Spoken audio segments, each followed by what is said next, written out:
جو شخص اپنے گھر سے وضو کر کے فرض نماز کے لیے نکلے تو اس کا ثواب احرام باندھنے والے حاجی کے ثواب کی طرح ہے، اور جو شخص چاشت کی نماز کے لیے نکلے اور اسی کی خاطر تکلیف برداشت کرتا ہو تو اس کا ثواب عمرہ کرنے والے کے ثواب کی طرح ہے، اور ایک نماز سے لے کر دوسری نماز کے درمیان میں کوئی لغو کام نہ ہو تو وہ علیین میں لکھی جاتی ہے۔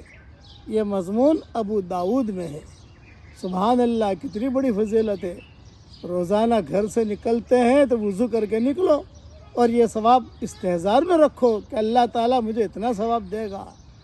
اس لیے روزانہ گھر سے نکل کر یہ استحضار کرتے ہوئے بچوں کو بھی سمجھاؤ کہ دیکھو یہ حدیث ہے، اللہ تعالیٰ ہم سب کو استحضار کے ساتھ نماز پڑھنے کی، نماز کی طرف جانے کی اللہ ہم سب کو توفیق عطا فرمائے۔